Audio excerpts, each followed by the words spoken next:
a real pleasure to be here today, an honor to be here with you. I should add that I'm the proud grandmother of 5, soon to be 8 grandchildren. Let me know if there's a problem with hearing me. The family is at the heart of God's plan for our salvation. We see it in the gift of the Holy Family with Jesus. I need help. Jesus, Mary, and Joseph as a model for love and hope and for passing on the faith. So God's plan includes a central role for grandparents and for the love and wisdom they can give. He gave Jesus as grandparents, Saints Joachim and Anne. And we are here today to explore how we, as grandparents, can meet the challenges that we and our grandchildren face in the contemporary world. I'll talk about those challenges and about the sources of our power as grandparents to bring our rich and varied life experience, our faith and hope and love to bear in the lives of our grandchildren. Jeff Cavins and Judy Cousins will provide a scriptural understanding of our role and give us a practical step-by-step strategy to guide our efforts to success. First, the challenges. We all know that today the family is under attack. In my role as a Star Tribune columnist, there's no topic I covered more frequently. Why? Because today we are living with the fallout of the cultural tidal wave that hit our nation beginning in the 1960s. And that cultural tsunami had two major aspects that many of us have seen in our own families. The first is the sexual revolution, the divorce, cohabitation, and out-of-wedlock childbearing that are undermining the strength and the security and source of meaning that families have always provided to children. Let me give you just a few statistics. Today, only 46% of children are living with their 2 married biological parents, and that's down from 73% in 1960. In 2008, about half, that's 52% of all adults in this country were married. In 1960, it was 7 in 10, it was 72%. Cohabitation has nearly doubled since the 1990s. More than half of all adults ages 30 to 49 today say that they have cohabited at some point in their lives. And today, this I think is the real whopper. 41% of births are to unmarried mothers. That is 10 times the out-of-wedlock birth rate of 4.5% in 1955. The second component of the cultural tidal wave is decline in church attendance. The Pew Research Center found that the share of Americans calling themselves Christians fell by 8 percentage points between 2007 and 2014, continuing a steady decline that began in the 1990s. But there is one heartening thought here. It appears that the ranks of serious believers have not fallen that much. What we're probably seeing is not that many fewer people are going to church, but that more people who were attached only in a nominal way now feel more comfortable telling pollsters that they have no attachment to a church. Well, as grandparents, we have watched this tidal wave of the sexual revolution and decline in church attendance wash over our own families. As faithful Catholics, we sense in our hearts that we have a vital role to play in both the character and the faith formation of our grandchildren. But today, society is telling us that we have only a peripheral role, at best, to play in their lives. All those ads we see for AARP membership or gracious senior living complexes featuring pictures of smiling, youthful-looking 60-somethings playing golf or clinking glasses, kicking back, enjoying the good life. No place for grandchildren there. To the extent that society does suggest that we have a role in our grandchildren's lives, it's strictly peripheral. At most, it means spoiling the kids with ice cream, fancy presents, and other material goods. What's clear here is that in our society, the role of grandparent is undefined today. And even if we want a larger role, there are a few models, a few resources that give us an idea of what we can aspire to. Then there are other complicating factors as well. In some cases, of course, we live far from our children and grandchildren, and that makes meaningful interaction difficult. Sometimes our kids don't even want us to be involved, at least when it comes to talking about faith. So where does all this leave us? Yearning to be involved in the lives and the character and the faith formation of our grandchildren, and yet afraid we may be perceived as meddling, or that we may create tension with our adult children and lose privileges with our grandchildren. The Archdiocese captured this uncertainty in a recent survey it carried out to learn more about how grandparents see their role in the family and in the church. And this survey got 443 responses in just a few days. Quite extraordinary and really showing the level of interest that is out there. So question 3 on this survey asked how the respondent perceived the role of grandparents in the family. 46% said their primary role was to provide encouragement for living a spiritual life. 11% said it was to be a supportive partner to their child in daily tasks without interfering. 13% said to be a loving friend who has fun with the grandchildren. And 28% said to be a disciple maker who actively intends to pass on the Catholic faith. Then there was question 4, which asked respondents how they saw their role as a grandparent in their parish. 15% said as part of a prayer ministry. 3% said leading children's groups. 63% said offering their gifts and talents wherever needed. And 17% said they didn't see a role for grandparents in their parish. So clearly there's room to help grandparents refine and develop their role, and to guide the 63% who want to offer their talents wherever they're needed, more intentional opportunities for strengthening their families and for passing on the faith. Here then are 2 central questions to ask as we explore God's mission for grandparents. First, we have to ask, do grandparents in fact have a role in shaping their grandchildren's character and faith in our contemporary world? And second, if so, how can we carry that role forward most effectively? Well, Scripture tells us that we have an obligation to pass on our faith to our grandchildren. Deuteronomy 4:9 instructs, quote, "Make known the things your eyes have seen to your children and your children's children." But it's heartening to know that we have confirmation of this sacred obligation from an unexpected source, science, specifically brain science, behavioral science, and pediatric medicine. 13 years ago, an extremely important scientific report was released. It was called Hardwired to Connect, the new scientific case for authoritative communities. Now, this report was compiled by a panel of 31 scientists, doctors, and behavioral psychologists, and they called themselves the Commission on Children at Risk. The sponsoring organizations were the Institute on American Values, the National YMCA, and the Dartmouth Medical School.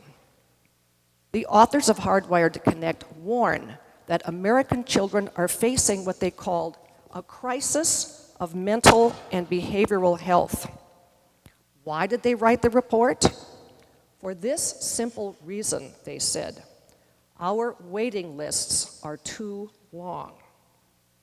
Today, America's young people struggle with anxiety, depression, alcohol abuse, behavioral challenges, and thoughts of suicide at record levels, according to the report.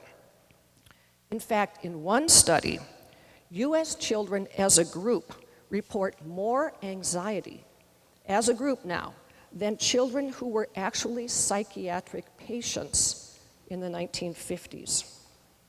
Now, the cause of this crisis will not come as a surprise to the people in this room. The human brain, these doctors and scientists on the commission said, is hardwired to connect in two senses. We are made to seek, number one, connections with other people, and number two, these are scientists talking now, deep connections to moral and spiritual meaning. In today's atomized society, said the authors, many children are woefully failing to connect in both respects. Well, what specifically do children need in terms of close connections to other people to flourish? I'll quote from the report. Quote, a great deal of scientific evidence shows that we are hardwired in our brains for close attachments to other people, beginning with our mothers, fathers, and extended family. That means grandparents. These attachments exist within what the authors called authoritative communities. And by that they mean groups of people who are committed to one another over time and who can model and pass on what it means to be a good person and to live a good life. And what specifically do children need in terms of what the authors call deep connections to moral and spiritual meaning? I quote again from the report. A significant body of evidence suggests that we are hardwired for meaning, born with a built-in capacity and drive to search for purpose and reflect on life's ultimate ends.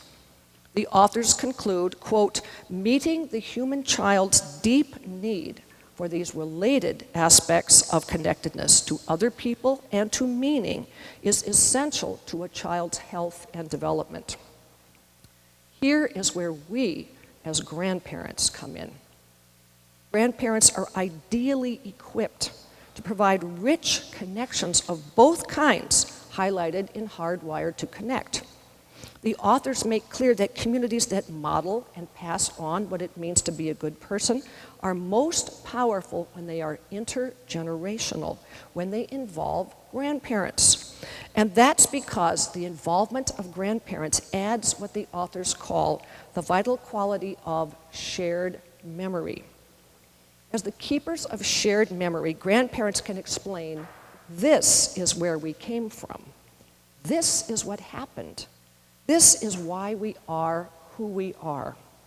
They can say with authority, we heard the stories, we tell the children, we remember.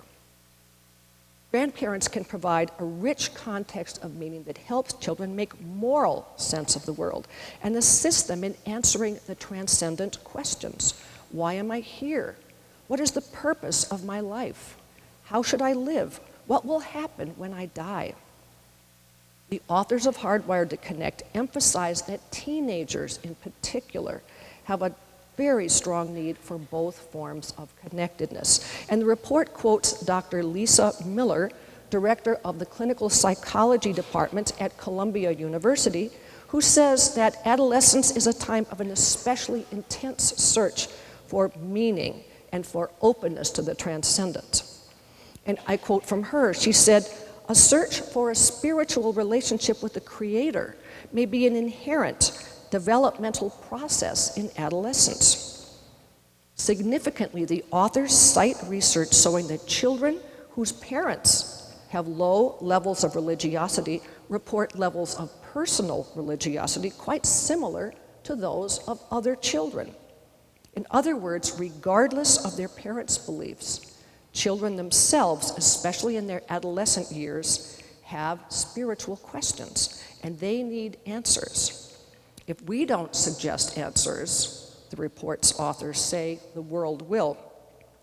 And when I read this, it made me think of two of my young relatives who live on the West Coast, and both their parents are hostile to religion. Every year when they were ages, say 12 to 14, when they came to my family's cabin up north, they would question my kids about God, about what they should believe and about what would happen to them when they died. And they would make my kids promise not to tell their parents. They had been asking these questions. One of them said, my mother would be mad if she knew that I were talking to you about God. So that's what we're facing. So God's plan makes clear that we have a central role to play in our grandchildren's lives, and medical science bears this out. So what can we do to maximize our influence and promote the moral and spiritual well-being of our grandchildren? Here's a story that, for me, sheds light on the answer.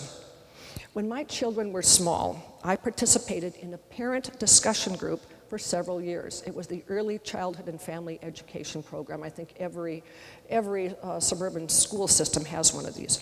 And each year, the discussion leader would ask, what do you want most in life for your son or your daughter? Now, the women in my group were good people and devoted mothers. But each year, they would greet this question with indecision. They would pause and they'd look around, slightly embarrassed. And then, for a moment, they'd be speechless. Finally, without exception, they would say the same thing. I just want her to be happy.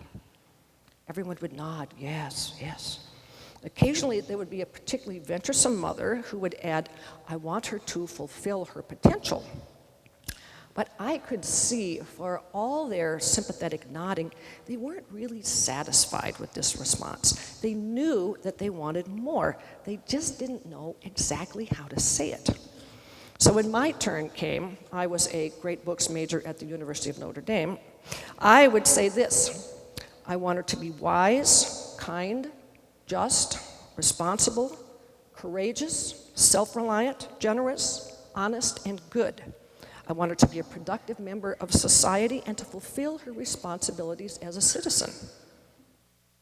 Yes, they would say. Yes, that's what I want. But why couldn't these mothers, who were, again, good people, why couldn't they articulate this vision on their own? Because our society is losing the language, losing even the categories of thought that undergird this vision. There's a very interesting book written in 1963, think about that, it's a long time ago, that explains what accounts for this development. And the book is called The Triumph of the Therapeutic, and it's by a University of Chicago psychologist named Philip Rieff. And Rieff explains in this book that in the last 60 years or so, our society's model for what he calls the organization of personality, our paragon, our character ideal, has undergone a radical shift. The Christian model of man, dominant for 1,500 years at least, has been increasingly replaced by what Rieff calls psychological man. The soul has been replaced by the self.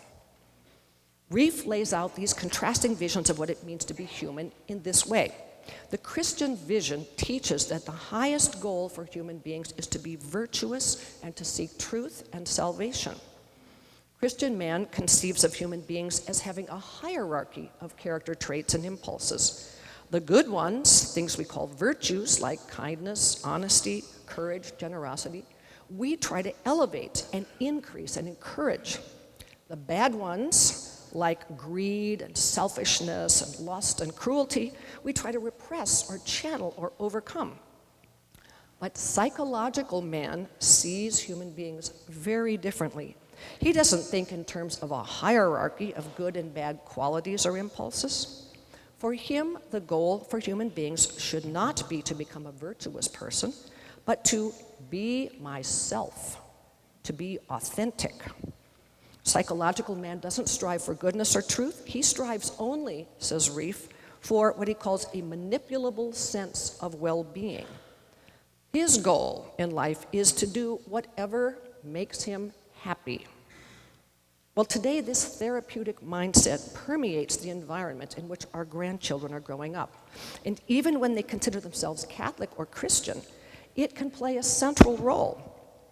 The greatest expert on millennial spirituality today, Dr. Christian Smith at Notre Dame, has coined a term to describe the most widespread form of religion among young people. He calls it moralistic therapeutic deism.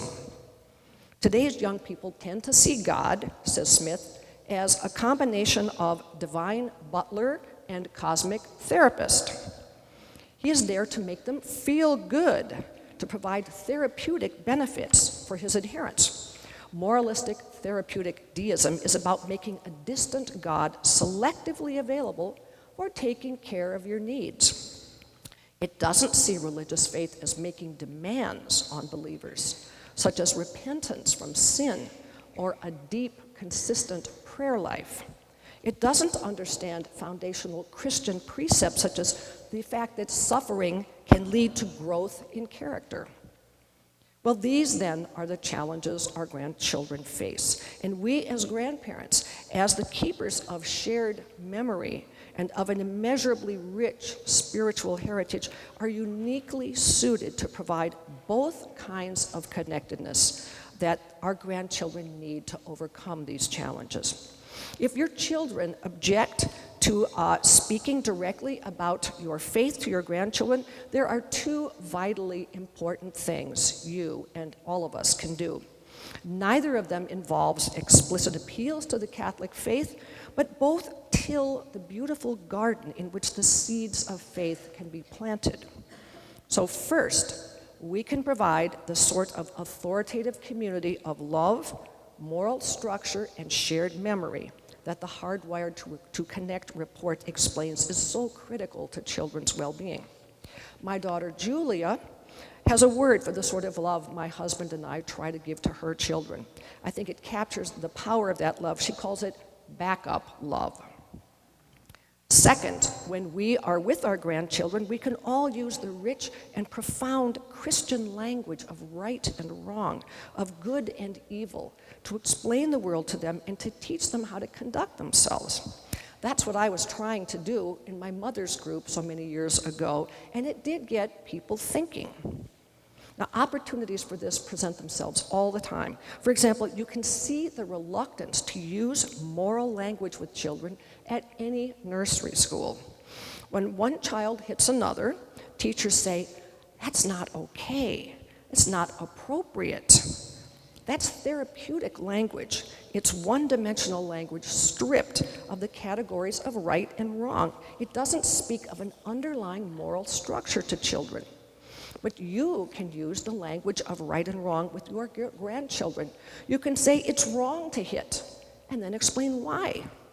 You can introduce the language of the golden rule, do unto others as you would have them do unto you. And by speaking of honesty and kindness and self-discipline and courage explicitly to children who may otherwise only hear the language of the therapeutic, you can teach them that there is a goal higher than ephemeral personal happiness. You can help them build a conscience and give them a vocabulary of virtue. And there are other ways that we can familiarize our grandchildren with the vision of Christian man. Through the stories we tell and the questions we ask, we can get them started thinking about the big questions. Why am I here? What is the purpose of my life? How should I live? We can do this when we read them stories, pointing out actions of virtue and vice, praising heroes and shaking our heads over villains, and asking the children to express in their own thoughts what is going through their minds as they encounter these. We can encourage them directly to cultivate virtues like gratitude, which, by the way, Hardwired to Connect says is critical to a well-lived life. We can instill gratitude in our daily interactions with them and at family gatherings and blessings at holidays. I'm talking here about gratitude to their parents, their teachers, their nation, to those who went before them, who made the discoveries and created the comforts that they take for granted and won the freedom that they enjoy. And gratitude, of course, is also at the very center of our Catholic faith. It's even possible to use the category that everyone understands today, the therapeutic notion that happiness should be our goal, as a way of conveying our message about the real nature of the good life. And here's how I discovered this. I have a young friend whose parents are quite hostile to Christianity. And several years ago, he was accepted to a Catholic college. And I was searching for a way to expose him to Catholic ideas there without being obvious about it. So in the process, I ran across the work of a woman named Margarita Mooney. And Margarita Mooney is a sociology professor at Yale University, and apparently she's the go-to person for serious Catholic students there. And at Yale, she faces the same challenges that many grandparents do: how to pass on the faith at least how to till the soil of the soul without making it obvious what you're doing. Well, Mooney, I think, has found a wonderfully effective way to do this at one of the most secular campuses in the nation. She prepares the ground for faith by framing it in terms of the search for happiness. And she explained her approach this way in a recent article. She said, "College students, like everyone else, want to be happy. Educators should help them ground this desire for happiness in acts of virtue." Every summer, Mooney conducts a one-week seminar for students called Happiness at Yale Week. There, she has seen young people's need for both kinds of connectedness that the authors of Hardwired to Connect described. Her first seminar participants, she says, proposed something so simple it mystified her. They said a key path to happiness for them would be to organize a table for conversation at dinner in every university dining hall. "But what do you do at dinner if you're not having conversations?" she asked them. "Well, we're texting and checking social media on our phones," they said. And this is how Mooney learned that simply setting aside time for young people to connect in meaningful ways with others was a necessary component of a satisfying life. Mooney says she discovered that students need what she calls guided reflection on happiness. In her seminar, she asked questions that get students thinking about the big questions. She suggests to them that happiness is an action of the soul in accordance with virtue. To be happy, she tells them, we need to reflect on the purpose of our lives and to strive toward virtues. These are habits we need to practice every day, she says. For example, Mooney's students keep a journal where they reflect on one act of kindness that they perform every day.